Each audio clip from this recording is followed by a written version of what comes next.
Good morning. We're back to Studio C, the listening room. I'm Mike Snyder-Barker, sometimes known as Bark's Tales, with my good friend Andy Schiller, who Hey everybody, welcome back. He is way beyond guitar. Beyond Guitar is the sponsor of today's show. And we're here with our good friend Scott Fishkind. Round of applause. Thank you for having me. I'm so pleased to be here. I've gotten to know Scott over the last just couple of years. Yeah. Since post-COVID.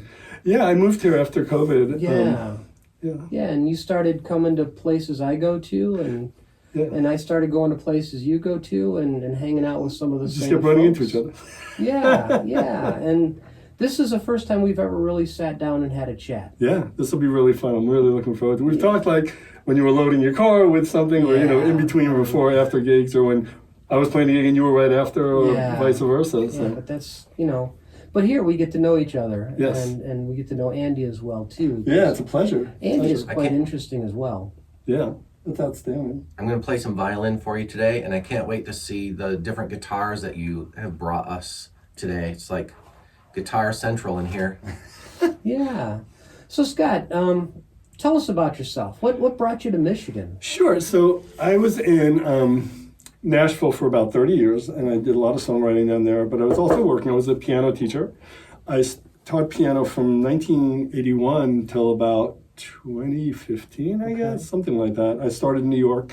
I graduated from Berklee College of Music, so I went there, and then went back to Long Island, which is where I'm from, and I taught for many years, and did a lot of session work, and did some tours with some major label artists as a keyboard player, of all things. Sure. And then was in Nashville, that region, for almost 30 years. And then I met someone online. and it just so happened, this is kind of funny the way this worked out. This is where COVID kind of worked out to be a good thing, even though it was a horrible thing, and my family was horribly impacted by it. But I met someone, and because we were remote, I was able to move. And I was ready to leave Nashville. I had been there for a really long time, and I felt like it had run its course for me. And so I moved to Michigan and started meeting all these amazing musicians here. And this blows people out when I tell them it. I mean this sincerely. The music community here for me is like so much a better fit than Nashville was. And I feel it's a much more creative. It's more like, I always compare it to Laurel Canyon in the mid-'60s, you know? Yeah. Because in Nashville, a lot of people, you're chasing cuts and you're co-writing, and a lot of times the stuff gets a little bit homogenized. You're not really going to be an artist. You're writing so that your songs have the maximum possibilities of getting cut. And so it just so happened about a year before I moved here, it's when I kind of said, I don't want to do the Nashville writing. I want to write for me. Yeah. I'm tired of writing. Right for you, yeah. And just start writing for myself as an artist and not worrying about harmonic constrictions and even the types of stories I wanted to tell. Yeah. And so when I moved here, and I met so many amazing people. That first time I met everybody was people like Mill and Seth. Yep. And I don't know if did you know Ray Huff? Our paths had crossed. Yeah, very nice guy. Yeah, I remember Ted told me when he passed away. Yeah, he's an amazing guy. And I met all these people, and I just fell in love with it here, and I've been here since. Yeah, well, good. Yeah, the music scene in different cities around the country is an interesting thing to study, because I lived in Boulder, just outside Boulder, for about 15 years. And Boulder has a great, acoustic guitar, mandolin. If you like bluegrass, you're going to see a ton of bands everywhere, and it's going to sound amazing. It's like bluegrass mecca. Wow, then when you go to Denver, it's all metal. And metal is like the king. In Denver. And although there was plenty of great musicians out west that I loved to play with, I wouldn't say anything bad about it or them. But one thing I noticed was, when I tried to put together a band, a lot of guys were like, well, how much does the rehearsal pay? And it's like, I have to pay you to come to the rehearsal? Well, yeah, I'm not going to leave my house for less than $100. Oh my gosh. I got to pay you $100 for each rehearsal that you come to? Well, yeah, I mean, that's hard to put your band together. Yeah. Well, Yeah, no, that's... Better to be a solo. I just wanted to jam and have fun. I wasn't that serious about making it big. I just wanted to play the music. Yep. Yeah, no, it's weird how, when things become kind of monetized like that, you can lose a lot of heart from it. Yeah. And I mean, I spent a lot of years as a keyboard player doing session work and even, getting hired to do, things. But it got to the point where I found like, I really missed being a kid and just playing for fun. Yeah. That's what it's interesting. You've probably heard of Steve Vai, of course, right? Oh, yeah. I've known Steve since high school. Wow. Yeah, so I'm from Westbury, Long Island. He was from Coral Place. And our band used to rehearse down the street from each other. So it was a Coral Place band, but me and the guitar player were from Westbury. We came from another band. And that's when I met Steve in high school. And, and he talks about now, like, how much he misses his high school band, because they just... Yeah, they were free. Yeah, they would play in the garage, and we were playing in the basement. And you were just free. Yeah, it was free. We just had fun. There was no pressure. No. And then we both went to Berklee together, and then he got the Zappa gig about a year later doing transcriptions. And he's done a couple things since then. A few things, yeah. Hasn't been too unsuccessful.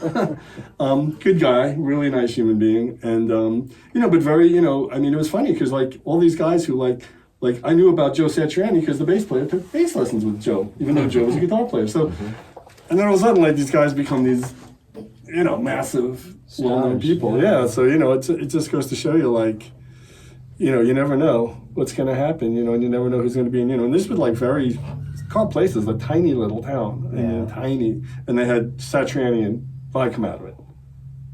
You think about that, I think 5 square miles. Wow. Yeah. And, they're similar style, I believe, right? Oh, yeah. Yeah, well, Steve was taught by Joe. Oh. Now they're playing together. Yeah. They have a couple videos that are really cool. Yeah, they're amazing musicians, Totally different than what I do aesthetically, musically, but I appreciate it, and appreciate just the level of the work it takes to get there. Yeah, a lot of work. And he worked very hard. I mean, yeah. So, so it's just kind of interesting how, like, you look back sometimes, and I remember, I had been through all these different things, and I remember the same thing, looking back and going, it's been a really long time since I just had fun enjoying music and not making it like a business thing. Right.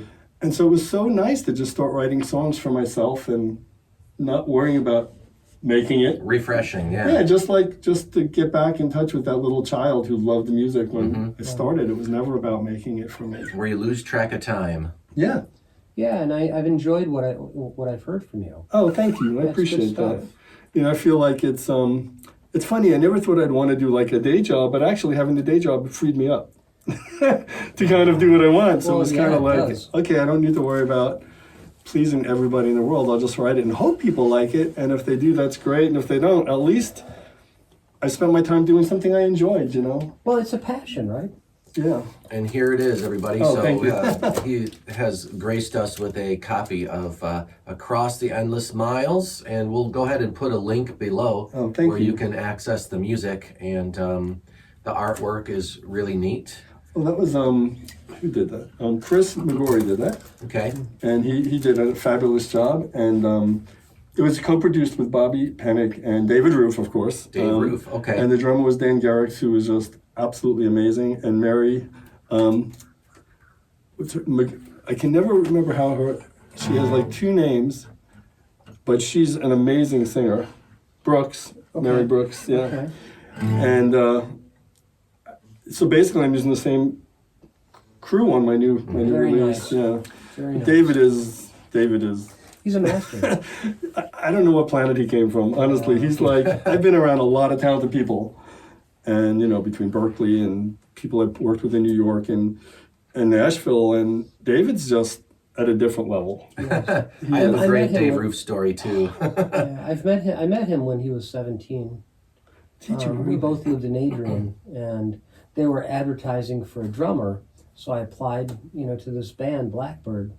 And, I played music with Dave for a couple of years back. Oh, I didn't know that. So you guys go way back then. Dave sang in my wedding. We wrote a song together for my wedding. Oh, my gosh. Yeah, which I've been married. This June will be 35 years. Oh, my gosh. Congratulations. Yeah, You got me beat. I met Dave in 1998 when I walked into Herb David Music Store in Ann Arbor. Oh, my gosh, yes. And I said, I want a job teaching guitar lessons. And so Dave Roof was the general manager of the store. And he's like, all right, play me a song on this guitar. And I played him a song. He's like, great, play it reggae. And I was like, all right, okay, great. Play it, in the style, switch it to swing. Okay, and then I played it. He's like, stop, play it in 3/4. And I did it. And he's like, all right, you're hired. So I had to do all these different, like it was, you know, he knew what he was doing. He's like, do you know this? Do you know that? Do you know this? Okay, you have sufficient knowledge to teach here. You got the job. That's amazing. And so I was kind of put on the spot, but luckily I survived. Yes. Well, he really knows his stuff. I mean, he's very, very well educated, and you know, it's fun with him because we both speak like, you know, about mixed Lydian modes. Like he can say, oh, I think for this solo I'm going to try it in Lydian or mixed Lydian, and I'm like, oh my God, it's so nice to hear that. Like a lot of people don't know what that means, and I know. it's fun. Well, it's not necessary, to be honest with you. But we've been studying the Nashville numbering system lately. And that's funny because I've never learned it because I never was a player there. Okay. My friends all used it, but I learned with the Roman numerals at Berklee. Right, That's how we did it. Yeah. Well, it's the same. Yeah, the Same numbers. idea. It's kind of the same idea. I know it's pretty intense. The whole like I said, my first exposure to David Roof was Lyndon Thorburns' album. Yeah. And that was when I was still living in Nashville, and, Okay. and the person who I moved here to be a Michigander with, told me about that. And I listened to it online, not knowing what to expect, because I was in Nashville all these years, Oh. thinking like, what, Lyndon's amazing. that blew my doors off. Yeah. And like I just kept listening to it, going, this woman is an insanely amazing songwriter, and the production and recording quality was just off the charts. Yeah. Can you tell us about the guitars that you brought today? Oh, very, very excited to do that. Yes. So this is a Walden G3030 RCE. And, Walden. Yeah, it's Walden guitar. And it has the Fishman pickup. yeah, it has the Fishman blend, so it has a mic, and it has the piezo, and it has, it's cool. It's all solid. It has, so what's interesting about both these guitars, they have the same woods, basically. They both have solid cedar, rust and red cedar tops, solid rosewood back and sides, ebony fretboard and bridge. This has something called the CNR system that is a metal piece in here that lets them put a little less mass inside the guitar that's supposed to add more resonance and make it very stable. This one actually has 2 carbon fiber rods in it. The fellow who, and it's alongside of the truss rod. Wow. Yeah, so it's very interesting. The fellow who designs these guitars, Jonathan Lee, is a luthier. He studied with Charles Fox, and then he and Charles Fox had a company, and then went on and they founded the Walden for another company. I forgot the name of the company originally. And then in 2020, I guess he bought the company in 2019, and in 2020 started releasing. And he has a really interesting thing. You'll appreciate this. Look inside of the bracing. See the whole... It's like a honeycomb. Yeah. It's called low mass bracing. Okay. Well, yeah. See that? And that's very interesting. And it's got a lot of resonance. It reminds me a lot of sort of a Taylorish kind of a sound. Very bright. You know? And I don't know if you can see this at home, everybody, but neither of these guitars has a scratch on them. I mean, they're nice and glossy. I'm very... Not a single fingerprint. I'm very OCD with my guitars. Right, It's like, funny story is, this one, which is my more expensive guitar, the Fur, I was, the only damage it's gotten was when I was cleaning it. That happens. I had one of those, the string cleaners, and the top fell on it and cracked the finish in 3 spots. I did it 3 times. Wow. So like while I was taking care of the guitar, it's the only damage it's ever gotten, pretty much. Well, I can't see it from here, but only you will notice. And I can't see it from here. Okay. But what's so interesting though is that the same woods, same grand auditorium bodies, totally different voices. Being a former piano player, the way I describe it is like the Walden reminds me of like the American kind of sound piano, more bright. Where if you listen to the Furk, it's the correct pronunciation is Furich. It's from made in the Czech Republic, and you have their name on your hat. yes, and I have a funny story about that. And this is it's warmer, darker, richer Wow, that is sound. way different. Yeah, and David loved this. We used this for one song on the record, and then we used this for most of them. But it's very And 3-dimensional sounding. are you tuned down a step? Yes, so because of my voice, I have to. So I'm glad you brought that up. So this is in Dadgad right now. So they're both tuned with D at the bottom, and then this is down a step mostly because of my singing voice. So it's got a really nice, rich sound. too bright, overtones. yeah. Nice and low, like that low string speaks.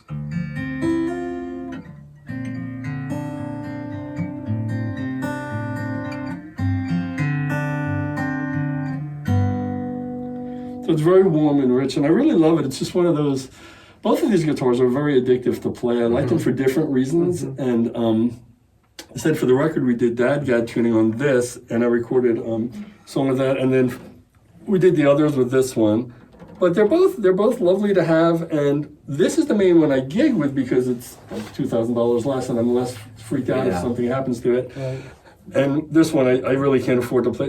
I don't have that kind of money that I could just go out and buy another $3,000 guitar. So Right. I kind of baby it and use it mostly for recording and writing and practicing. But if I was, playing at the right place where I felt like I would be able to be safe with it. But I've had situations where you may have all had where you're playing in close proximity and someone whacks their guitar into yours by accident. I don't want to be worrying about that all the time. So with this guitar, I feel like it's good enough quality. It's a joy to play. Also has the bevel, which is really nice. This is really bevel, sweet. Yeah. Figured maple. And they both have a cutaway. Both have a cutaway. Yeah, they're very similar to play. This one is actually, they have the same nut width.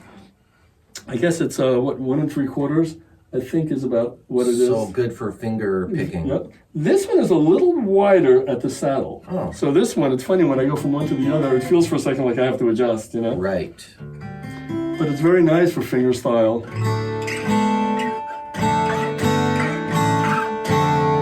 With the pick.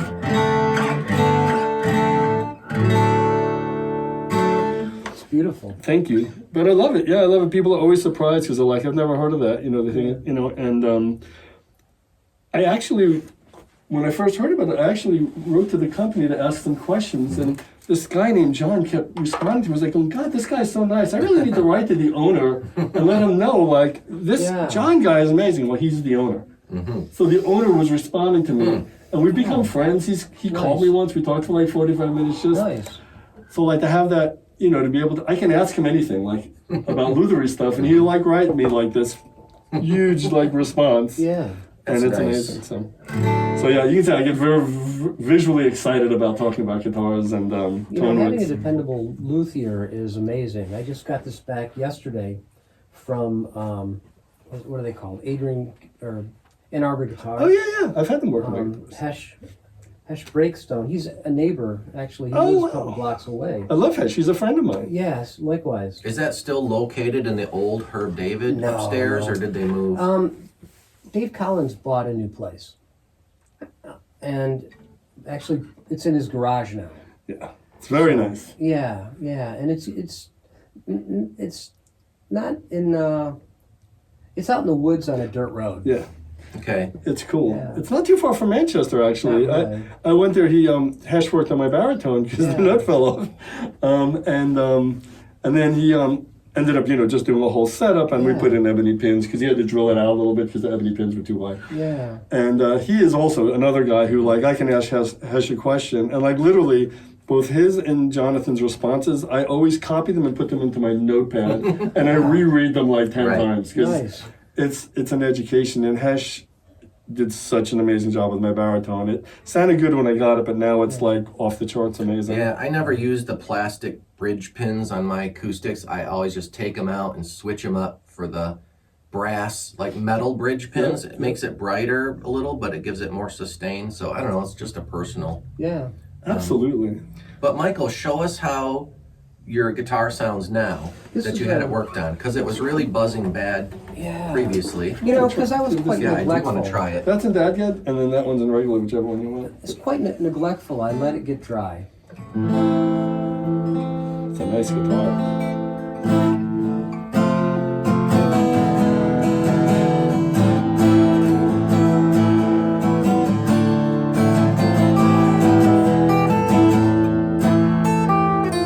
Yeah, Hesh has worked on this guitar probably 3 times. Really? Yeah, and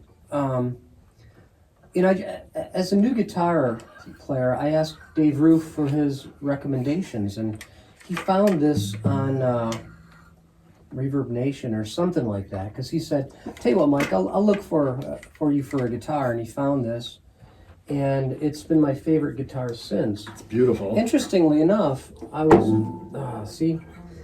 at Music Go Round and I found an exact duplicate. Really? Yeah, and it needs some work. The one on Ann Arbor? Yeah. Next to the... And I found that they actually had sanded it down. They had sanded down the thing, so it got me to thinking about, okay, it's sanded down, I'm not going to play it because it needs some work. But Andy and I have been talking about what to do with it, and so I got to tape over these things and around the edges, and I've got this black ebony dye that I'm going to use. Wow. And I'm going to put some letters on it that says Bark's Tales. Right. Oh, that's great. And then I'm going to gloss it over. Yeah, so that's a fun project that is... Yeah, I'd be so nervous about working on a guitar. I'm so nervous. I mean, I'm not nervous about changing my strings and cleaning it, and I do the deep cleaning with it. But like anything that requires any kind of actual talent, like building talent, I have none. This is my guitar. Right. This is an experiment. Yeah, that should be fun. I've got a few other guitars. You've got a lot of instruments, right? Yeah. I play two. I play drums and guitar. But you have a lot of string instruments, right? I think. I do own quite a bit now. I've sold some. Those three are mine as well. It just looks cool having guitars in the listening room as well. But yeah, I share your excitement, but I don't have a drop of water in the ocean of your knowledge. Oh, knowledge because I don't study that. Yeah, I mean, and it's not necessary. Some of the best musicians I've ever met never took a lesson. One of the best guitar players I've ever met in Nashville, this fellow Scott Newbert, didn't even start playing guitar. I figured he was one of these kids whose parents locked him in his room when he was a toddler and said, "You're not eating dinner until you practice." Found out he never even played a guitar until he was 24 years old. Oh, wow, I was 56. Oh my gosh, yeah, it's insane. And he's toured with Trace Atkins. Plays at the Opry with Crystal Gayle. I mean, oh, man. He's a legit Nashville player. He plays dobro. He plays, I think he plays mandolin. He plays pedal steel really well. He's a great engineer. He reminds me, he's like the Nashville Dave Roof to me, but Dave plays even more instruments than he does. But Scott was like that, and I don't know that.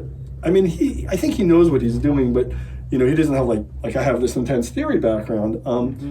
But I don't. When I'm working with someone, I don't care what their background is. If they make music that I love, that's all I care about. I just took that path because that's what I liked at the time, and it felt like a natural progression for me. I wanted to be Chick Corea when I was in. I wanted to be a jazz guy, and I was always a pop guy and rock guy growing up, and then I went through my jazz fusion phase, and then after Berklee, and I also have a degree in traditional composition, so I was writing fugues and motets and symphonic pieces.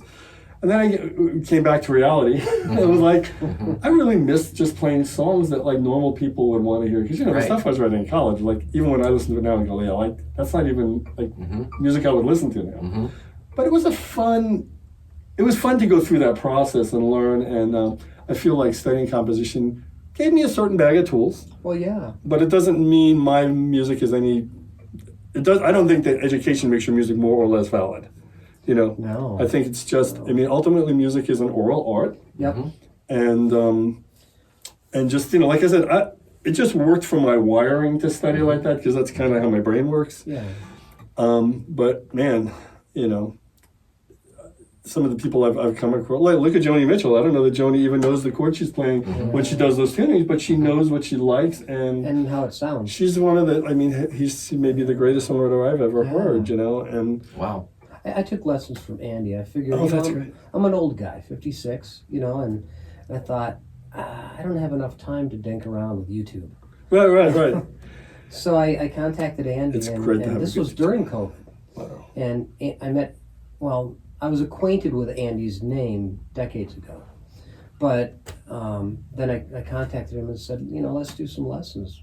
And we did it virtually until he started coming over to my office to teach lessons. And now he has most of my office. And it's working out great. And it's been a great journey. Yeah. And look what we're doing now. We have this podcast. This is awesome. It's just going so well. Absolutely. But what you just spoke of, it really, by the way, I just like to hold your guitar, so thank you for that. Yeah, I'll hold this one. But I feel naked without it. I also went to school and studied music. And everybody goes through that jazz kick where you're like, yeah, I'm going to learn jazz. And the teacher, I had Mike Lorenz, and we're playing a song. And he's like, Andy, play only the thirds of the chords. And I was like, why would I do that? And then I listened to Nirvana. And he's playing power chords, and he's singing the third of the chord. And I'm like, this is very valuable. Yes. I need to learn this. Yes. And, we all went through our Bach kick. Like, I'm going to play this piece by Bach. And it's great. But, Bach isn't for everybody. Right. And so you can't necessarily just make a career out of playing Bach. Right. You have a very small audience. But you learn so much from studying it, and then you apply it to your music, and you use what you can to make your music, and the rest you kind of maybe just put on the back shelf. It's there if you need it. To me, it's all about ear training. Yeah. And ear training can happen through formal study, or it could just happen from really deep listening. Yeah. And so to me, it just informed, some of the chords I like, like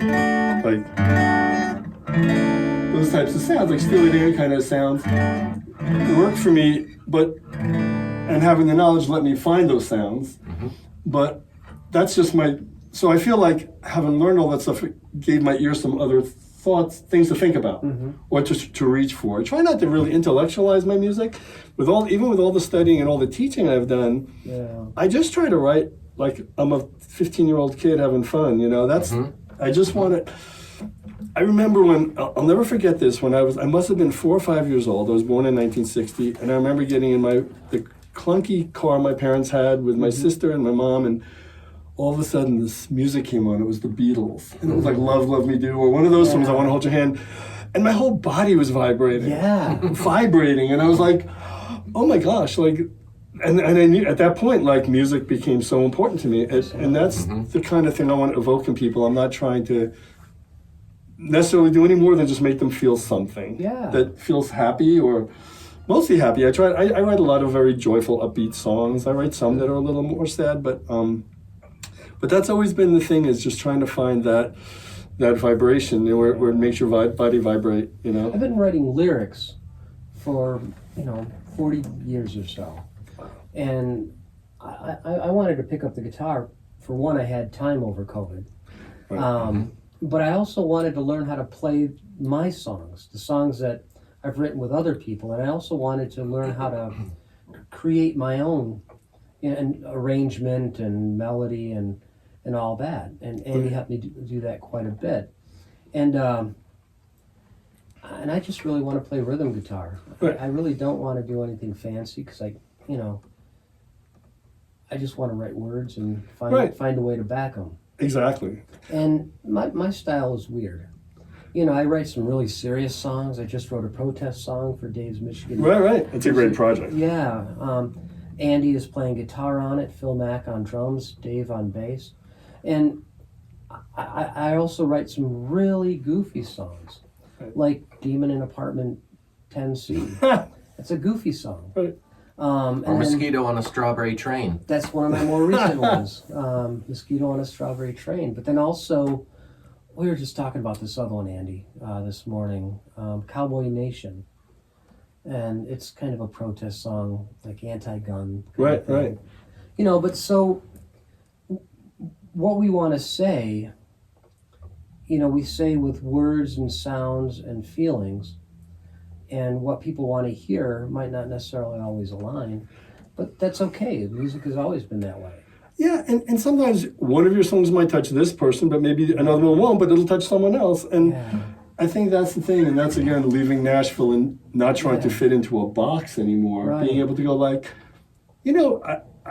want to write this type of thing, even though I know it's probably never going to be a hit song, but I just feel the need to do it. And having that freedom creatively, it's just a beautiful thing. It makes me, I love to practice guitar, I love to explore things, and I love to write. And a lot of my writing, most of it comes out of exploration, improvising, trying different sounds and different shapes. And then I tend to write the words after now, because I find it just helps me come up with better melodies for me personally. If I focus on the melody first, then it's more challenging to put the words to it, but I find it's fun. And all of a sudden, there comes a time where all of a sudden, like, the words start coming. You know, even at first when the phrasing seems like, wow, that's a really weird phrasing. How am I gonna ever put words to that? You know, so it's. I'm the opposite. You know, since I was writing words for so long, Right. that's just how my mind works, and then I find music That fits it. that fits. Yeah, They both work. I mean, both work. Didn't Elton John write to Bernie's lyrics? Right. I don't think Bernie wrote to his music. Right. Right. So I mean, and look what he accomplished. You know, and Carole King writes to lyrics. I think. You know, she wrote with obviously her ex-husband, and then someone else for the Tapestry record. And there's no one way to do it. I think it's like whatever. Sometimes you just have to throw a bunch of stuff against the wall. And sometimes it's observational. I was playing with a couple of guys, and somehow the words came up in conversation, deaf in one eye, and somebody else said blind in one ear, and that became my song, Deaf in One Eye. Wow. Yeah, that's great when you have an idea like that where it seems like it shouldn't work, but it does. You know what I mean? Like, it seems like, well, you're not going to be deaf in your eye, but yet it makes sense. Yeah, it made sense in the tune. Almost, is it about kind of seeing what you want to see, sort of? Or kind of like the political climate we're in now, people see what they want to see. Right? This was, I wrote this probably back in, 2014 or so. And, you know, I'm deaf in one eye, but I'm in love with a woman. She do me no wrong. She do me no wrong. I limp and I'm lame, and my jokes are insane. But I'm in love with a woman who don't do me no wrong. Right. Yeah, Well, it's that's just great. this really sad and pathetic dude who just nothing's going right, but he's in love. Yeah. And that's powerful. Yeah. Because sometimes everything else in your life is going right, but you don't have that, and you could be devastated and lonely, you know. So a lot of successful people who are not necessarily happy, you know. Can't tell you where the inspiration came from for Mosquito on a Strawberry Train. No clue. Well, I think there's there's a great thing that Roseanne Cash talked about in an interview, and she talked about catching songs and how she's like, sometimes, you know, the songs come and she goes, oh, really, I'm not tired, but if I don't get that, then this other person will get it, so I better grab it right now. And she talks about how Tom Waits was in a car. I love this story. Tom Waits was in a car driving, and he has this idea for a song, and he's driving, and he's looking for a pen, he's looking for a pencil, and he like looks up and he goes, can't you see I'm driving? Like, to God, like, why are you giving me this idea now? This is a terrible time. I like voice to text. Yeah. Yeah, So that's I can take notes that helps. On your phone. Yeah. So that's a huge help. But I used to yeah, have a micro cassette recorder that I have in my pocket. Had little tiny tapes this big. Yeah. I had one of those. Yeah, they're great. I mean, any way you can get the song down is the best way to get it down. Yeah, on a napkin or whatever. Yeah. I've written so many songs like that on like sheets of paper, just random things, you know.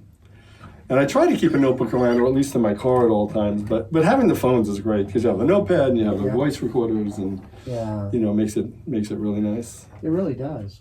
So Scott, you brought some books to show us today. Do you want to talk about what you brought in? Yeah. So I brought them. I'm not going to sort of play anything from them, but I was a piano player, and when I started playing guitar, even though I had some lessons when I was younger, I was really decided to start from scratch. Like, I wanted to learn the neck, and I wanted to also learn how to fingerpick. So both of these are by the same author, a fellow named Lou Manzi, and this is called Finger Picking Pattern Encyclopedia. And it's really great because he literally goes through every logical permutation from very simple, gets into Travis picking, and then it's really cool. And it's with tab and with notation, so if you don't read music, you can still use the tab. Yeah, I think, Matteo Carcassi did that in about 1820. Did he? With every finger picking possibility. But, you know, it's all kind of like, sounds very dated now. Right. I mean, it doesn't have your country music patterns, or, you know, probably doesn't have what's in this book. Yeah, it was really user friendly, and I love it. Starts very simple, and then this is actually a collection of 3 books in one. You could buy them individually. I think we've all seen that at the music store. I recognize that cover. Yep, it's really great, and you can literally. I feel like I really learned how to read music on the guitar for this. I knew how to read music, of course, as a piano player, but a guitar has, like the two lines of music where, your half note and your eighth note are there on the same stem, and you're looking at that as a piano player like, what's happening? Yeah, it's written in two voices. There's so many things on guitar that when I do them feel so weird coming from piano, where you would never do those types of things, where, you might just bend your finger a certain way, or, it's just, where you're playing a bar and then lifting up to let a note ring. Yeah. There's no equivalent to that on piano, It's so, going through this, I've been working on it for 5 years. I'm still just finally at the end of the intermediate book, and it's been 5 years. But I was in no rush. I was like, I'm willing to be pretty terrible for a while in order to get, better each day. And now I'm able to play things that I never thought I'd be able to play. And it introduced me to a lot of open tunings, which at first I was terrified by. Like, oh my gosh, I can hardly remember the notes in standard tuning. They want me to start playing open G. So I decided that I'm going to read the notation for standard and dadgad. I decided I'm going to limit myself to reading everything else. I'm just going to read tab. I'm not going to try to reorient my brain for every single open tuning. But it's been really fun, and what I love about the book, the most important thing, the pieces are great. Okay. They're all original pieces, and they all sound good, and they're based on, like, there'll be a piece in the style of Leo Kottke, a piece in the style of James Taylor.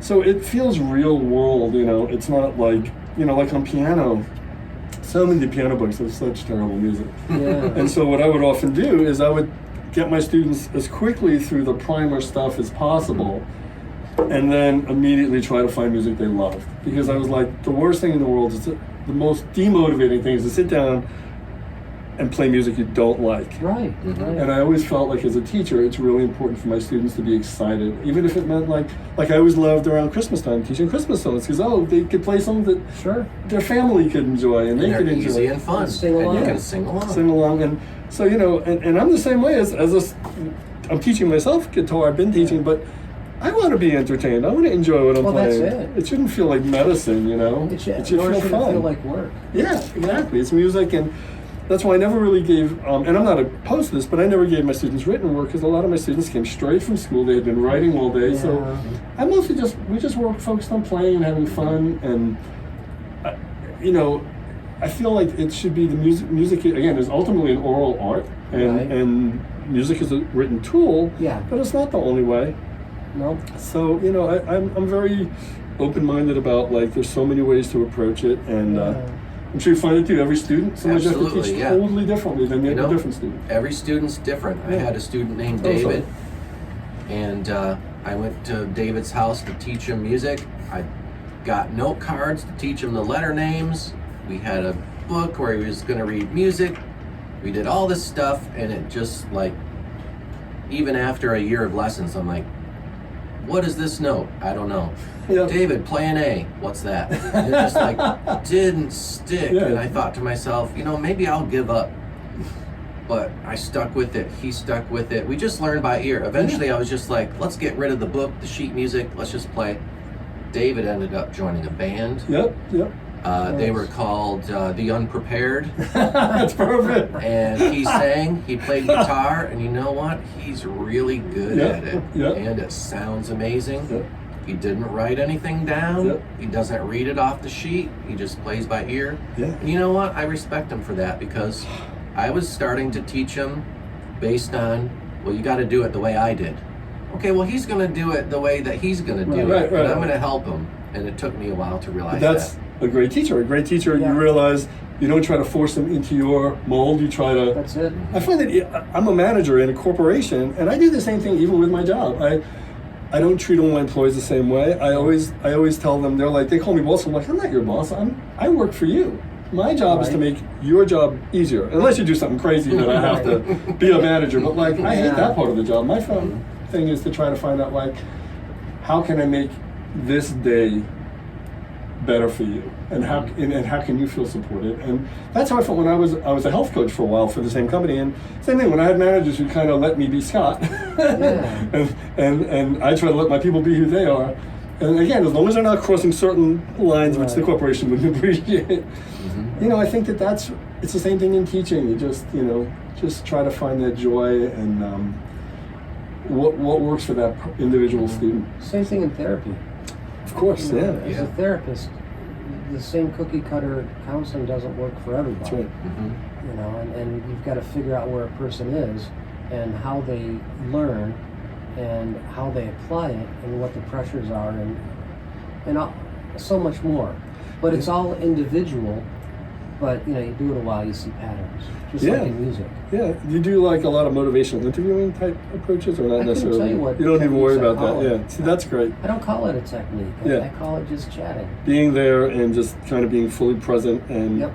I think it's the thing, presence. Whether you're a teacher or a therapist or as a manager, or I do a that. Musician. Yeah, You've got to be there. Be present. Yeah, don't worry about your ego and how do I look. It's more about like how can I connect with the person in front of me. That's it.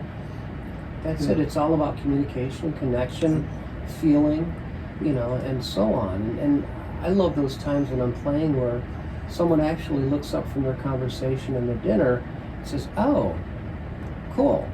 Yeah, and you connected with them. For a moment they were like, they heard something and their attention shifted because you did something that moved them in some way. Absolutely. Yeah, absolutely. I played a listening room once, the first time, and it was weird because everybody was looking at me. Everybody was listening. They weren't talking. Right. They weren't looking at their phones or reading a book. They weren't drinking. They were just looking at me. And I flubbed through that first song because it was so weird. Yeah, it's unnerving to be like... So, Andy, what'd you bring with you? So, I figured that, at every podcast episode, I'd play a different instrument. And what are we on now? Episode 7? Eight. Episode 8, everybody. So, this week's violin. So, when I was 7, I started violin lessons. And the story behind that is my mom took me to go see the West Shore Symphony Orchestra when I was, I think, first grade, right? And I was like, "Mom, that's great. I want to learn music." And she's like, "Awesome. What instrument do you want to learn?" "Saxophone." And she's like, "Great." And so she made a couple phone calls to try to buy a saxophone and found out that it cost $3,000, to buy a brand new saxophone. Yeah. And she's like, "I'm sorry, Andy, I can't buy you a saxophone. It's like very expensive." And so then the next day we went to an auction because, we lived out in the country and we're from Michigan and, we do stuff like that. We go to auctions and see what's for sale for $1 or whatever. And there was an old violin and my mom bought it for $5. Oh my gosh. At the auction. And she brought it home. She's like, why don't you learn violin, Andy? And I'm like, okay. And I got lessons with a Suzuki teacher. Her name was Anna Land. Yep. And that violin was pure junk. Like the G string you couldn't even tune. Oh my gosh. The bow was warped. It was bad. And so, but I learned on it for years and years and years and years. And then I eventually got a different violin, which was much better. And I had to save up for. And I was proud that I had my own instrument. And unfortunately, my house was hit by a flood in 2013 in Colorado, and 5 feet of sewage came through my living room, and so mostly everything I owned was destroyed. Oh my gosh. And luckily, the National Guard saved me and my wife and my newborn baby with a boat. Gosh. They came to our front door in a boat. Oh my gosh. And so I saved like a couple guitars and my computer, which I threw upstairs in the attic. They were water-free. But all my stuff got ruined, so my violin and everything was just completely destroyed.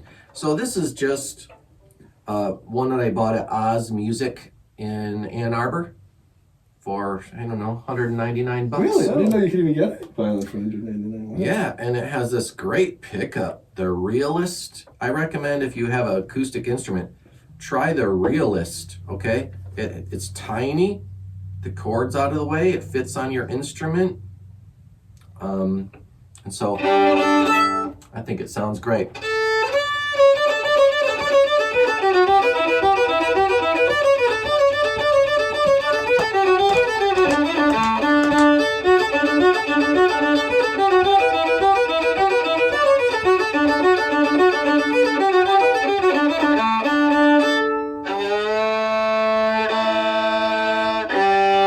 Thank you. Good night. Great. And beautiful sound. Yeah. I play fiddle, and maybe I play a little bit of violin, but mostly the fiddle. Do you know what the difference between a violin and a fiddle is?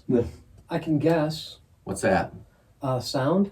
The way you play it? No, the answer is you never spill beer on a violin.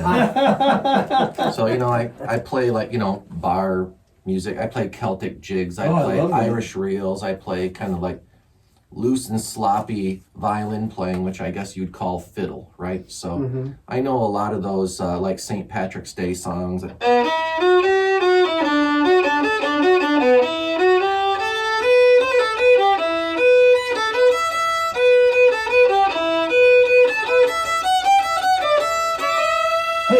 That's great. So I've got a big St. Patrick's Day gig coming up on Sunday, March 16th. It's the day before St. Patrick's Day, everybody. Where is it? But it's at Upside Brewing in Sylvania, Ohio. So from 1 to 5, come check it out. And you and I are playing at El Limone's Oh, that's a great place. Ann Arbor on Thursday, February 21st. 20th? I think it's the 20th. It's a Thursday night. From 5:30 to 8:30. Let me see if I can come. I've played there, and they have the best food. The food is amazing. My goodness, their food is insane. And this will be the first time Andy and I are playing together for a 2-hour gig. We're playing mine, cover tunes and some of my originals. And where are you playing next? I'm playing, actually... But we're 2 weeks out, so where are you playing? Oh, okay. So you'll miss the next gig. I'm playing with Candy Frederick at MCL House, and then I have, I know I have a gig coming up with John Finan. That, I can't remember, I think that's in April, and that is at Moonwings, which is a great place. I played there recently with Bobby Pennick, who's amazing. So is John. I'm going to be playing there with the Nitpickers. Oh, it's a great venue. Very beautiful. Speaking of the Ale House, I'm playing with Jonathan Gardner at the Ale House on the 21st, which is the Friday, after we play from 4:30 to 6:30. Oh, nice. Yeah. So those are down the road. They might be the day before this airs.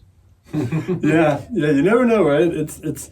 I can't remember. I think those are the only gigs I have right now. I know I have some sessions with David, so I have those in the calendar where I keep all my music stuff. But we're going out there the 23rd. Oh, nice. Up to David's. Yeah, I can't wait to work there again. Every time I leave there, I'm just in awe. Yeah. I'm just like. I'm saddened though. The guy that I have playing drums broke his arm. Oh my goodness. Yeah, Phil Mack. When did that happen? Well, he just called me yesterday. Oh my gosh, how did he break his arm? I don't know that it's my story to tell. Right, but, that's true. it involved ice and walking. Sorry to hear that. It involved ice and walking. Yeah, it's easy to have happen around here. Yeah. So, we'll be sad. Sorry, I hope you feel better, Phil. He's a great guy. Oh, no doubt. Such a great guy. We could always, just do some Def Leppard songs. That's true. Bump. Yeah, thank you. But you've shared the stage with a lot of cool local folk. Yeah, I mean, Candy Frederick is one. Mike Gentry, Phil McMillian, of course, Bobby Pennick, John Finan, Sharon C. I know I'm going to leave someone out. Oh, Stuart Benbow. I've played with him a lot. He actually also runs sound. We do the Veg Fest every year. We do a Veg Fest in Detroit, and we do one in Farmington Hills. Okay. And so Stuart has been running sound and plays. We usually have about 8 artists that do that. How can I sign up to play for that? I'll let you know. I'll put you on the list. All right. Well, and Andy and I can play together. Yeah, good to know the right people. Yeah. It was a funny thing. I was at a Veg Michigan event with my girlfriend, Ellen. Hey, Ellen. And the fella who runs Veg Michigan was there, and she goes, Scott plays music. You should have him do one of your events. And that's what happened. So Ellen really was the reason that whole thing started. Nice. And we did the first one, and Lyndon did it as well. Mill and Seth did it. Melissa Welsh and Willow Martin did it. Wolf Titzkowski has done it. I know all those people. I don't know Wolf quite as well. Yeah, Wolf is a great guy. Another super talented guy. I played at the Apple Lumpkin Fest with him. Yeah. And they're all. I mean, that's the thing. It's like every time I play with these people, I sit there, especially if it's before I play, I'm going like, I gotta follow them? Like, are you kidding me? Like, I played a gig with Bobby Pennick, and he goes, you want to go first? I go, you can go first, Bobby. And I just play him going, that was a huge mistake. Because now I gotta follow him. Bobby's amazing. He is so exceptional. And a nice guy. Oh my gosh, a nice guy. The best guy. What's amazing about Bobby is not only is he an amazing songwriter, but he has such a very unique singing style. Yeah. And his guitar playing is very unique, and but it's like very accessible. But it's Bobby. You can't miss him when he plays. And he sang with me as well because he did the vocals on my album, so he sang with me at the last gig, and it's a joy just to be around him as a human being, and to be around him as a musician. You're right. And he's a good friend. This community here in Southeast Michigan is wonderful, but then you got our folks that are from, I think you'd call it mid-Michigan. Like Bob and Lee. Bob. I don't think I've met him. Lee Kurtzman, who runs a radio show. Oh yeah, I know Lee. Yeah. And Bob. I see his face. He played guitar for me. Bob Hausler. Hausler, yes, Yeah. yep. Yeah, Facebook friends of mine. Yeah, great guys. We have a great music community. It's literally astonishing to me, and again, like I said, I lived in Nashville. I live in Music City, and I would take this place 100% of the time, every time. It's weird. And Nashville's great. It's for that kind of thing. But it's weird. I know a lot of people who play around the Ypsilanti, Ann Arbor area, and I've lived in Lenawee County for a long time, and I'm just now learning through Andy's. I'm meeting some of the local musicians. Wow, which is so nice. So nice to meet some of the local folk. Oh yeah, and you live near Steve Chern lives around here, right, Steve? Steve Chern. He's a great guy. He's a friend of mine. He's going to be on in a couple I love of weeks. Steve. He's a great guy. Yeah, and then, I've played with him several times. Yeah, I've seen him play with you a couple of times, and he's a great guy and very passionate. Very he's geeky with the guitar stuff like Man, me. He's a gearhead. He's a total gearhead. I'm gonna sit over here and just watch Andy and Steve talk, and I'm just gonna. I want to sit over there and watch it because I'll watch it when it airs. My contribution to what you just said, Michael, is yes, the Michigan music scene is getting more and more attention. Yeah, in fact, if you pick up Jazz Guitar Magazine or go to jazzguitar.com, who did they interview this week? Jake Reichbart from Ann Arbor, Michigan. Wow. Yeah, wow. He's getting a name out there for Joe Pass kind of style. Solo. He plays an electric guitar, like an archtop guitar, and he plays fingerstyle and with a pick, and he does chord melodies, and he is great. Wow, it's just like jaw-droppingly good. And he's from Ann Arbor, Michigan. Yep. It's an amazing place, and it's a great town. I love Ann Arbor as a city too. I feel it's very safe. It's very clean. I love it's a lot of bright people here, and I just feel the energy of Ann Arbor. It's interesting. It reminds me, like when I first moved to Nashville, it was in 1991, and Nashville, that's before it became as homogenized, and it was a lot of energy, and Music Row was really booming, and I was working with some publishers there. But by the end of when I was there, it's like everything. A lot of the companies were leaving, and the business changed, of course, with online stuff. And I remember being in Music Row and going like, where is everybody? Like it felt so dead to me, And then I came here and it reminds me of like that initial vibe. When I first moved to Nashville, I made a lot of friends there and it was great, but everybody eventually left, and they went on and they're happier, Well, music is fickle. You had a big scene in Detroit in the late 60s with Motown and some of the early punk. Colorado, you've got the people from Florida like B-52s and REM were neighbors, and then the New York scene and the LA scene and that does move, I think, here at Minnesota with the grunge guys. That's right. Music, the flavor of music changes. You had the Texas folks with Stevie Ray Vaughan and those folks. And his brother, of course, Jimmy and what are the T-Birds, right? Are they the T? Yeah, the Thunderbirds. Fabulous Thunderbirds. Fabulous Thunderbirds. Yeah, they were fabulous. They were fabulous. So the shape of music moves, and I think the way we listen to music today is so different too. We listen to podcasts or streaming or they used to call them like underground radio stations, but they're just online radio stations, and some of them play some of the local folks, some of them don't. But I'd highly recommend listening to the ones that do, because you can discover some new local folks. Yeah, and Phil Mack is great like that, and Lee Kitzman as well. I know they were very kind and played my first CD, and I was so grateful for that. And they really showcase and promote local talent. And it's an interesting thing, because sometimes like I have a good friend of mine who's just leaving Nashville now, and he had a lot of big hits. And won awards. His name is Joe Doyle. I actually met him because I taught him piano. Okay. And he actually graduated from Berklee also, but he was a drummer and played guitar, and he wanted to study piano. Just a drummer. No, not just a drummer. He was a great drummer. But I'm saying, but he didn't know piano as well. He wanted to get more proficient, and we lived in the same town, in the Nashville area. I lived in a town called Bellevue, and really nice guy. And but same thing. Like, he had all these hits and had all the success, and it just doesn't exist. Like, Nashville's not what it was. Right. And on one hand, it's sad what's happened to the business, and on the other hand, though, it's opened the door for a lot of other people, because in the past, being an indie artist was kind of looked down upon. Oh, you don't have a major label deal. Well, who cares now? Yeah. Mm-hmm. It's wide open, so you have to be comfortable with the idea that you're probably not going to make a lot of money selling records, or it's a very different industry. But if music is what you love, and you want an opportunity to get your music out there, it's an even playing field now. It is. And so, like, to me, I'm happy with it. I don't mind working a day gig so I could do what I love musically.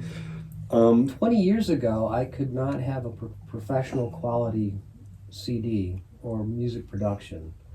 Today you can. Oh, yeah, it would have been like 50 grand or 40 grand. Oh, man. Yeah. It was insane. I mean, I used to spend more to do like 3 songs in the studio than I did for my whole last album, And it's better. It sounds better. You have unlimited tracks. You're not limited to 8 tracks or 24 tracks anymore. My thought about recording that I'd like to share with everyone and you is this. It's like, back in the day, you'd go to a studio and you'd be like, please make me sound good. Right. And the engineer hopefully would turn the right knob to make you sound good.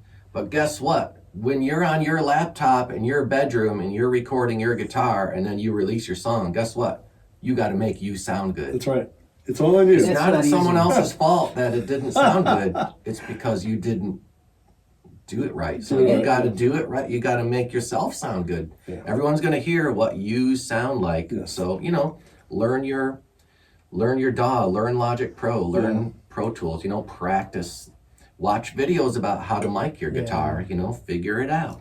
And that's another beautiful thing. The information is out there. I mean, there's good and bad with the internet, but there's a lot of good. I mean, there's a lot of good. So much. I mean, just so much of the things I've learned. It's interesting. I've learned a lot of things on guitar that I learned just from watching guitar videos. Like, just because, I want to see this guy, and this guy did this voicing like this, and I went from an E and then went to a C over G. Of course, it's tuned down. It's like, I wouldn't have thought to do that kind of inversion. And I was like, and I heard it, and I picked it up, and I started experimenting with it, and said, I can do it here, I can do it here. Mm-hmm. So sometimes just inadvertently, you can hear something, and just, if you take the time to figure it out, you can learn something that you then incorporate into your vocabulary as a writer, as a player, and curiosity. Yeah. And I think that goes, as a songwriter, it's like one thing I learned as a songwriter, the most important thing is to always have your ears open. Yeah. Because you never know when you're going to hear something on a TV show, on the radio. I wrote a song called Jackson's Teapot, and that was because Glenn Fry was talking about how he would listen to Jackson practice downstairs, and he would hear the teapot go off, and then it would be quiet, and then I wrote the song. And I had the song for 10 years. I had the idea for 10 years. I kept moving it from notebook to notebook to notebook, and it's on my CD. Yeah.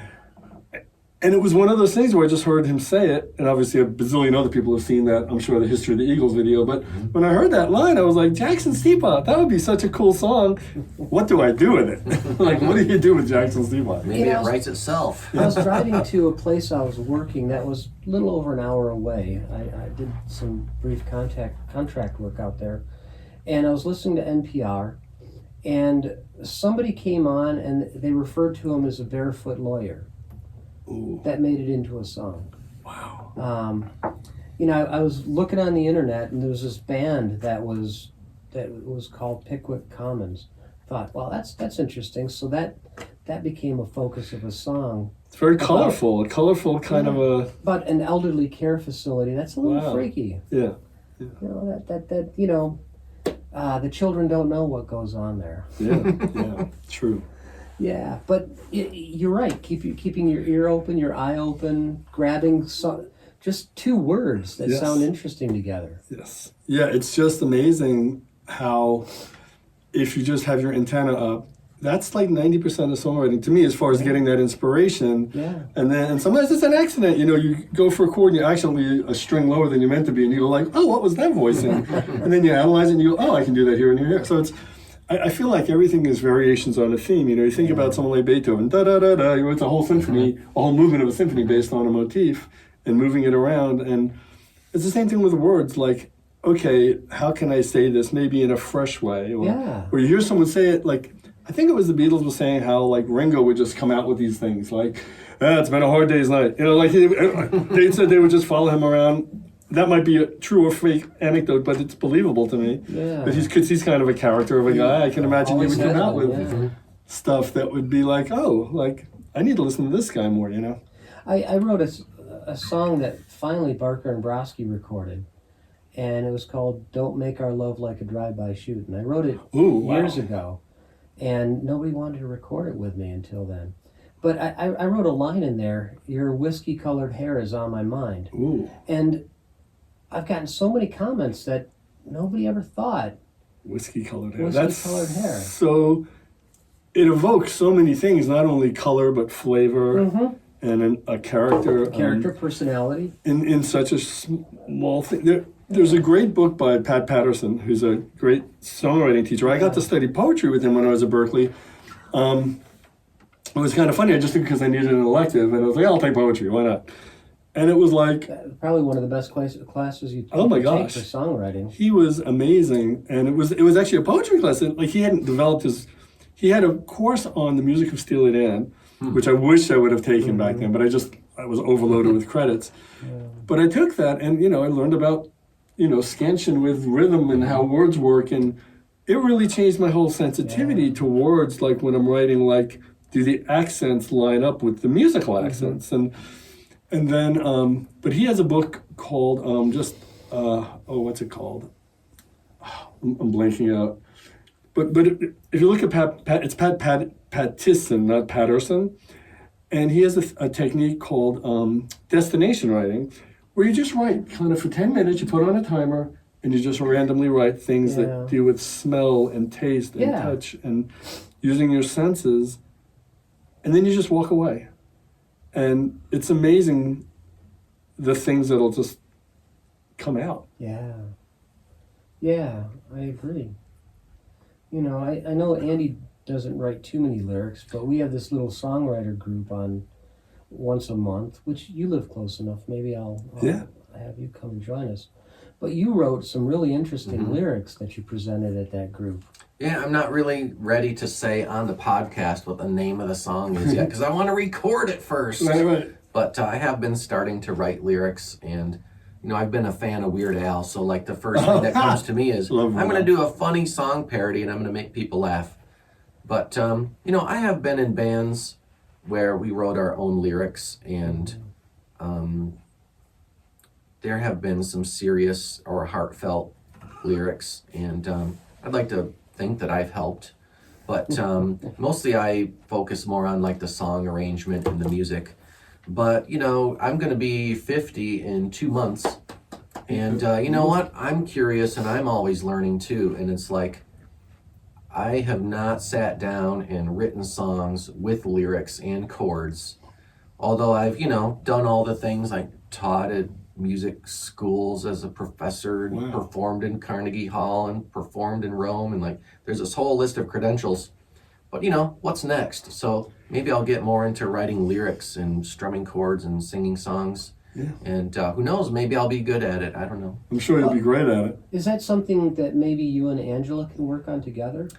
Yeah, so my wife Angela is a great singer. Oh, wow. And we actually have a gig coming up in 6 days. Oh, darn, this podcast will be aired after the gig, so you'll miss it. Unless you get a DeLorean. You have to get a DeLorean right. and go back to the future. Maybe I'll post a link below to like the Facebook Live that we'll probably do at the gig. But we're going to play at Four Keys Brewing in Blissfield on Saturday night. Nice. And she's going to sing and I'm going to strum guitar. And we're going to do that thing that I do where I bang on the guitar and use my looper and I get the drums going and I hit the octave pedal and I play a bass and then I hit the button and I play the chords and then I hit the stack button and I play the melody and she sings. Oh, that's cool. That is very So- cool. I've never tried a looper. That looks like fun. It's 100% cover songs.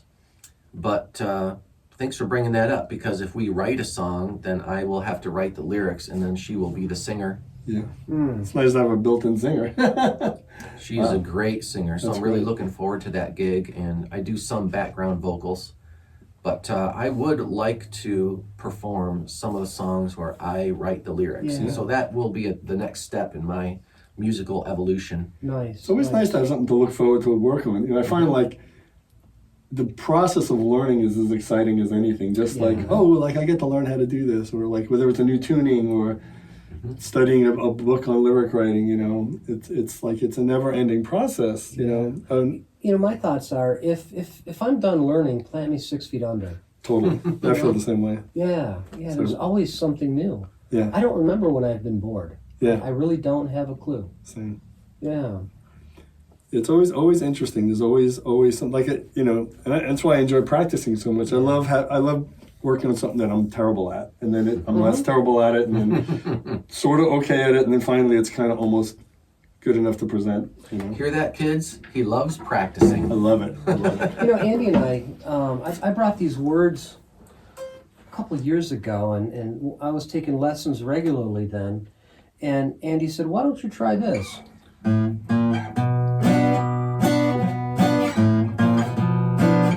Because I was only doing this. And Andy, and I really couldn't do it back then. I can barely do it now. But that's a song that we're gonna just goof around and record here Nice. in his studio. Cowboy Nation? Cowboy Nation. Cowboy Nation. Yeah, it's a protest song. It sounds like a cowboy song. Yeah, but that was a really great suggestion, and I played this other song that, I'm not really greatly skilled, but and that's the Jackalope, which is on this record, and that was a lot of fun to be able to do a little more than strumming, Yeah. but not much, and not terribly complicated. Yeah, and those little scale patterns that kind of woke up. I have a song. It's funny because I have a song that goes Yeah, a similar kind of thing where yeah. you're kind of doing that walking thing. And it adds. It's just a little thing, but it takes it to a whole different level. Like you said, does. Just having that little extra movement. Yeah. It has a So- second part in there to Yeah. listen to. Yeah, It moves along. absolutely. Yeah.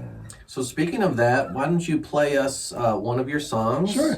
I'd love for you to play violin on it. Oh, okay. It's in D, Key of D. All right. Hey, I like that. and it's a new one from the record. I think it's going to be the first one, and it's my Dad Gad song, and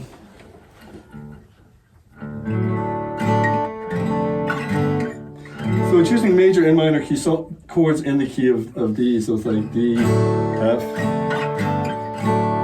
and it's called With Two Hearts at Stake. But just feel free, just whenever you feel like it. But when you were playing the fiddle stuff, I was like, I would love to have you play on this song. Dave played dobro sort of on it, resonating guitar. So it's play anytime you want.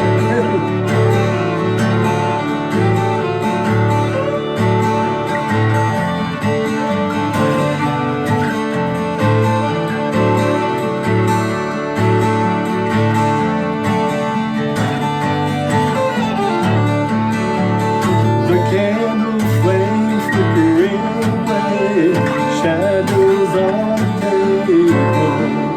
Silence stares through empty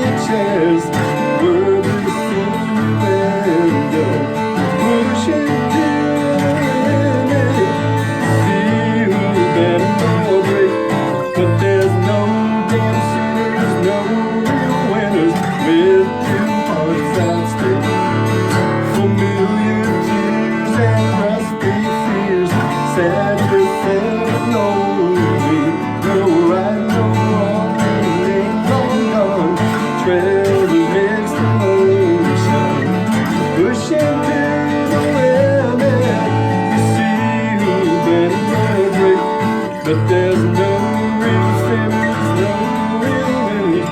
With two hearts that stay. Now it gets a little weird here. Can love be found? Some common ground. Hope still abound. Solo.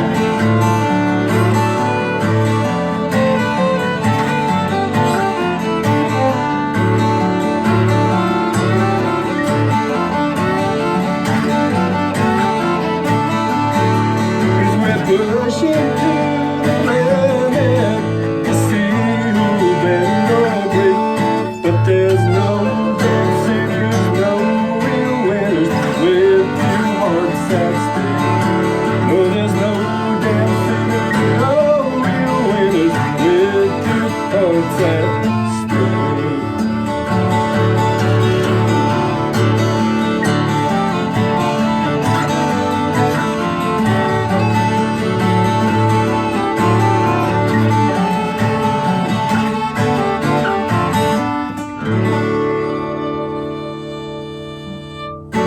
Thank you. Good night. Thank you so much. That was fun. When I heard you playing, I was like, oh, I know what song I want to play if we get to play a song. Thank you. You guys are great. Well, thanks. I was just trying to hold down something That like was the fun. bass line. Because I can barely play along with other folks, but I can figure that out. The bridge in that is kind of weird. It's just an E flat major 7 sharp 11.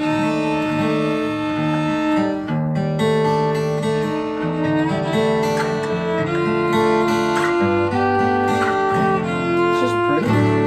Thank you. It's just incredibly pretty. That's a nice song. Thank you so That's much. gonna be the first track on your new I release. think I'm going to put that on first, yeah. And it's very raw. It's just Dan Garrick's playing like brushes, and Dave playing bass, and resonator guitar, and me just playing with this exact same guitar. I thought the Walden really had a nice sound to that. It was very definitely. resonant. It's like it has a James Taylor sound, but more sad, and like more serious. Like it has a tone that kind of draws you in. Oh, thank you. I think when you go, because you go from the major to the minor, Right. it gives you kind of a little bit. The technical term in Berklee, they call that modal interchange. When you're Right. borrowing chords from the Right. minor key, placing it in the middle. And again, that's stuff I don't think about when I'm writing. It's like after the fact, I go, what did I do? So it's almost like it never happens the other way around. I always just try to write by ear and then try to figure out, what did I do there? I like that, you know? Well, but when you have those techniques integrated into your thought process and integrated into your muscle memory, Right. you just do it, and that's really nice. Yeah, so it's kind of like, I think of it as, I always told my students, think of it as applied ear training. It's all ear training. You're just trying to, you're expanding your vocabulary. It's kind of like if you only know 3 words, you can't say much. Yeah. And if you have a wider vocabulary, you can say a few more things. And Right. You can say a lot with 3 words. that's true.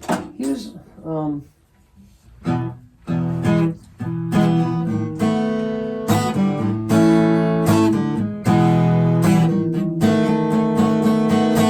that's a lot of talking right there. And I know it's a little different. I understand. I know, but Sometimes 3-chord songs are just what you need. Oh, especially I if you got the agree. blues. I agree. No, I have some songs that are very simple. I don't ever sit down trying to be complicated. I just kind of search for the palette of what inspires me, and that's not what Joni said about, like, sometimes she just sits down and turns the knobs on her guitar until she gets something that goes, ooh, I like that sound. On my first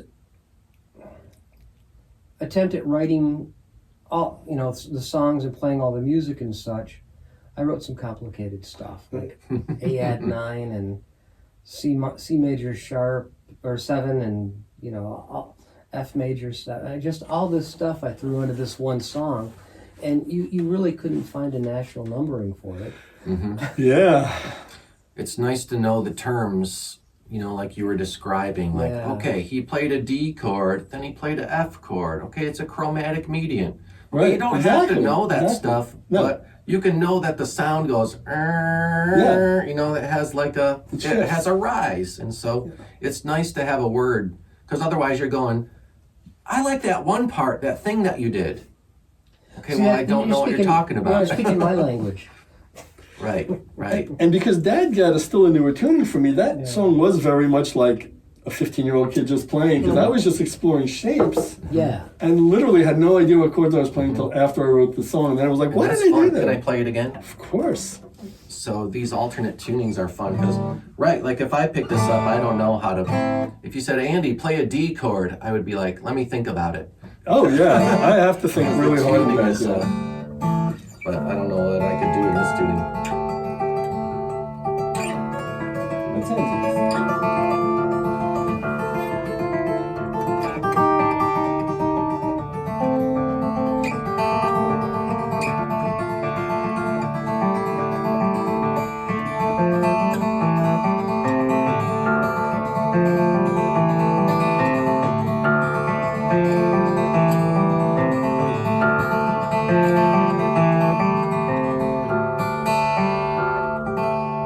Thank you. Good night. Oh, I never get to hear that guitar from this. So I was like, oh, I was so excited to get to hear my guitar. I've never heard anyone play it before. Okay. So I'm always hearing it From a different above. angle. And I was like, oh, that really does sound as good as I thought it does. I really like the sound of it. You want to try the first? I do. What kind of strings Oh, are you that's playing here? this is okay. This is a Hesh. He goes by Breakstone. I think his name is Desanovich. Desanovich is. This is a thank you, Hesh. Hesh turned me on to these Martin Monel strings, and I have them on They're most of my certainly different. guitars. Yeah, I noticed that right away. They're nickel strings, and they're what is it? It's 12 to 54s, and it works really well for me because I tune down a whole step. Having that extra tension on the bottom string is nice. So it and I just love the sound. It seems to I feel like I like phosphor bronze. I have them on some of my guitars.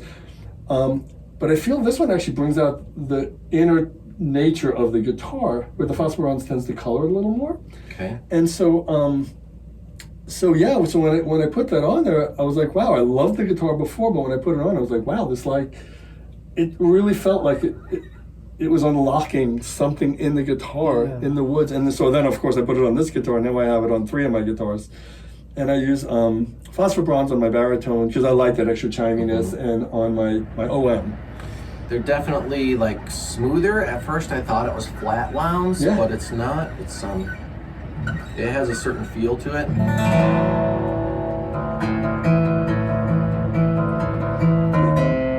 But it was almost like getting another guitar. Guitar. Yeah, it was amazing.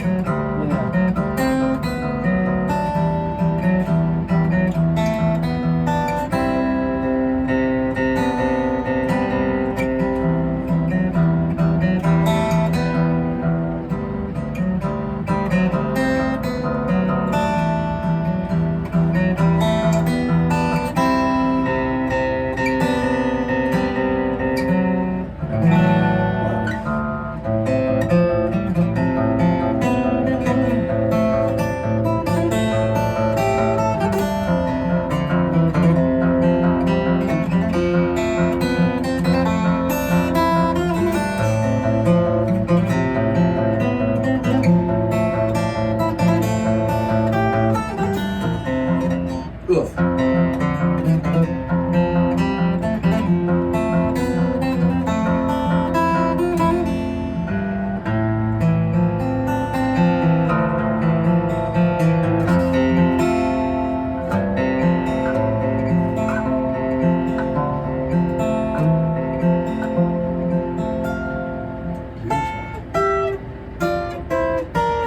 I never got to hear my guitar from this angle either. I'm always behind it, so it's.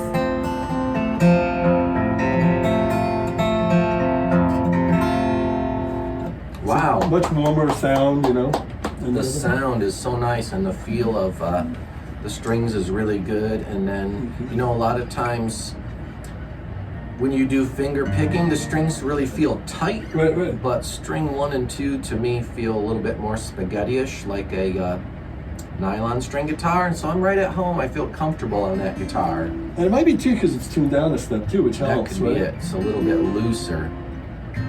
It doesn't feel stiff to me. No, because I was nervous when I first saw that it went down to a 54. I was like, oh.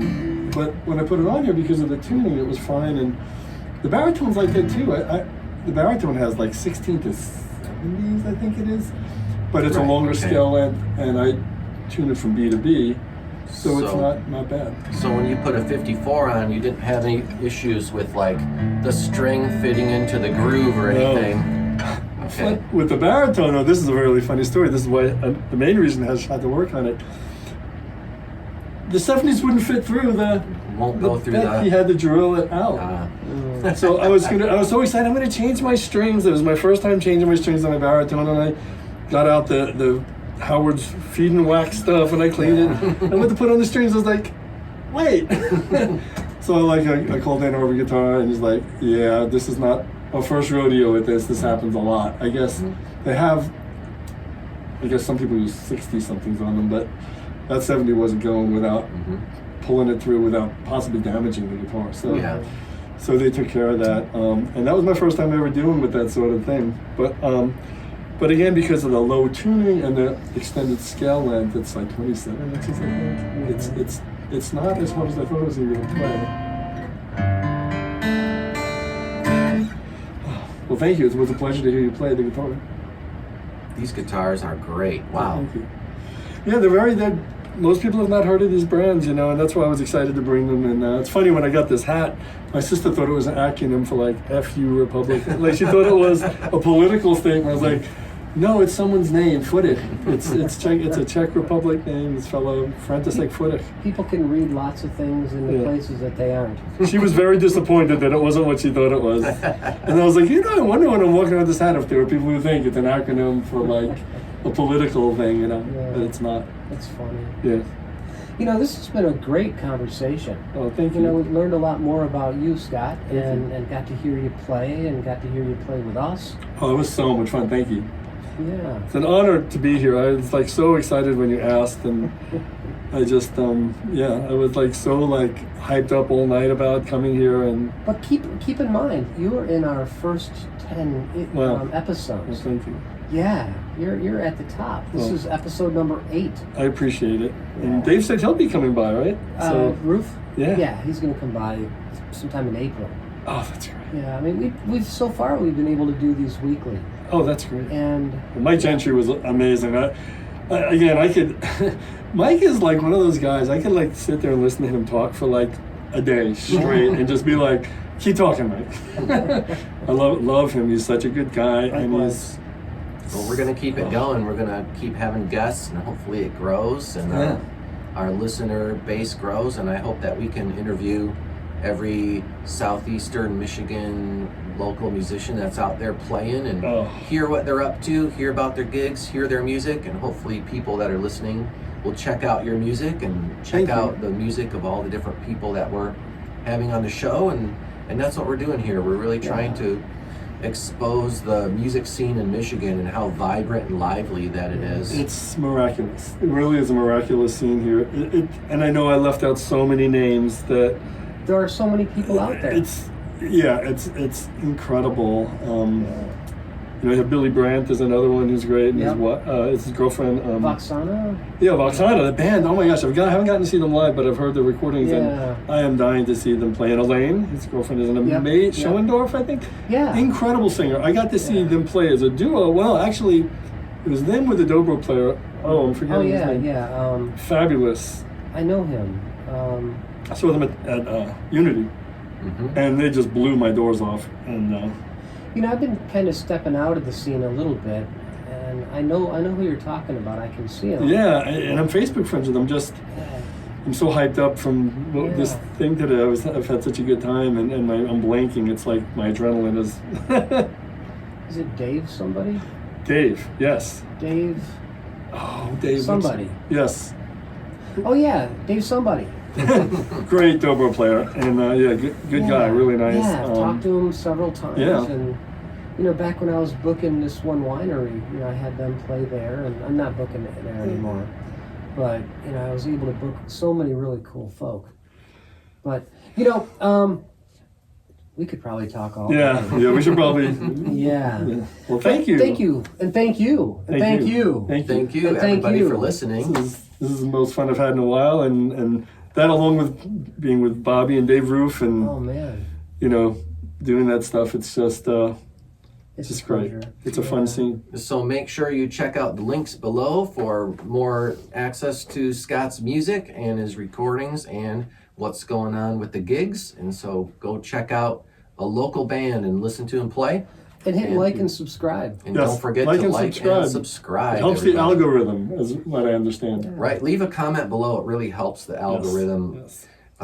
with the activity. So I mean, even if the comment is just blah, that helps. That's true. I don't know how it works, but it works. It does something to help connect people to It other does. similar content. Scott, thanks, man. Oh, my pleasure. Thank you. thank you for coming Thank on you our so show. much. And this has been Studio C, The Listening Room, episode 8. So we'll see you next week for another episode. That would be 9, right? That would be episode 9. Yeah, I'm not really great with math.